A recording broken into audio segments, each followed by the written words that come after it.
बिस्मिल्लाहिर्रहमानिर्रहीम। प्यारे बच्चों, अस्सलाम वालेकुम वरहमतुल्लाहि वबरकातुहू। मैं आपके सामने क्लास 5th की इंग्लिश को लेकर हाज़िर हूँ। मेरी तरफ से तमाम व्यूअर्स को भी अस्सलाम वालेकुम। तो हमने पिछली बार जो इसका लेसन पढ़ा था बीरबल, तो हमने इसके जो पेज नंबर 15 पे हमने इसके किए थे question answer the following question. तो आगे हम चलेंगे आज। तो यहाँ पे लैंग्वेज वर्क है आपका, horses live in stables and cows live in sheds. Language work में नीचे आपको है कि घोड़े जहाँ पे रखे जाते हैं रहते हैं उनको स्टेबल तबेले बोलते हैं, और गायें जहाँ पर रहती हैं तो वहाँ पे उनको शेड्स बोलते हैं। In column A names of some animals. यहाँ पे नीचे कॉलम ए दिया गया है और कॉलम बी दिए गए हैं। कॉलम ए में दिए गए कुछ नाम कुछ जानवरों के और अच्छा given match them with the places they live in column B. इनको मिलाओ किस किस जगह पे कौन सा जानवर रहता है। कॉलम बी में उनके घरों के नाम है, जानवरों के घरों के नाम है जिसमें वो रहते हैं। तो यहाँ पे कॉलम ए में दिया गया है हॉर्स है, लायन है, चिकन है, बर्ड है, काऊ है, रैबिट है, और स्पाइडर है, बी है, फिश है, ऊल है। तो यहाँ पे जो आपका दिए गए हैं ये जानवरों के नाम है, और आगे इनके अगर जैसे स्टेबल हॉर्स है तो ये यहाँ पे तो ये हॉर्स के लिए हो गया स्टेबल 1, ये हो गया 1 के साथ मिलेगा 1, ये यहाँ पे स्टेबल। इसके आगे आप लिखोगे यहाँ पे हॉर्स के आगे लिखोगे स्टेबल। तो यहाँ पे मैंने लिखा, ये देखो आप स्टेबल जो है हॉर्स के आगे हो गया स्टेबल। तो इसी तरह से जो है लाइन जो रहता है वो रहता है गार में, तो यहाँ ये 2 का आगे लिखोगे, 2 के आगे डेन। तो इसी तरह से अच्छा दूसरा है फिर आपका चिकन हो गया, मुर्गे वगैरह वो कहाँ रहते हैं चिकन, तो उसको हम जिसको वो रहते हैं कूप में, तीसरे के आगे लिखोगे आप कूप। और चिकन के फिर आगे बर्ड कहाँ रहते हैं नेस्ट में, बर्ड रहते हैं नेस्ट में। इसी तरह काऊ रहती है जो अभी मैंने बताया आपको, जैसे काऊ रहती है यहाँ पे शेड में, तो ये 5वें के आगे आप लिखोगे।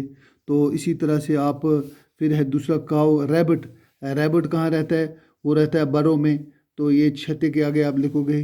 स्पाइडर कहाँ रहता है, स्पाइडर रहता है वेब में, तो ये 7वें के आगे आप लिखोगे। तो बी रहता है हाइव में, तो यहाँ पे लिखोगे आप 8वें के सामने ये।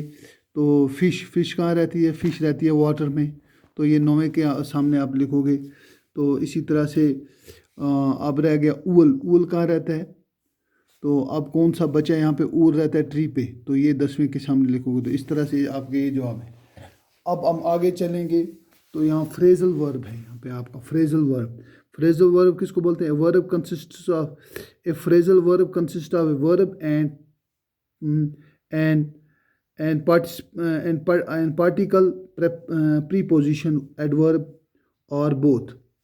Its meaning has to understand as whole. Example, look into means to investigate.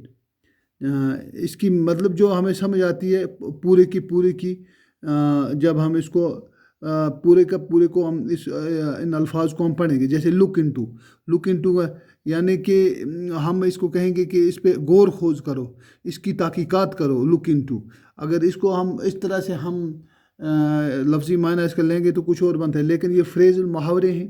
तो लुक इनटू का मतलब यहाँ पे है इन्वेस्टिगेट करना, किसी चीज़ को, किसी की तहकीकात करना। तो here are some phrasal verbs which has been used in the story. Use them in the sentence of own. अब इनको सेंटेंस में इस्तेमाल करना है। जैसे यहाँ पे इन फ्रेजल वर्ब्स को इस्तेमाल करना है आपको सेंटेंस के अंदर।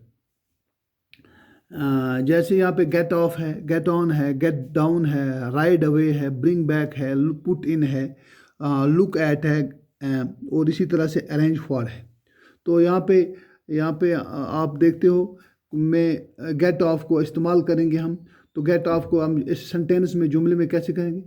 मैं कहूँगा फैज़ान या किसी का भी नाम आप लिख सकते हो। Get off Riyaz from his cycle. Hamid get off Riyaz from his cycle. तो गेट ऑफ हो गया उतर उतर जाना, किसी चीज़ से उतर जाना।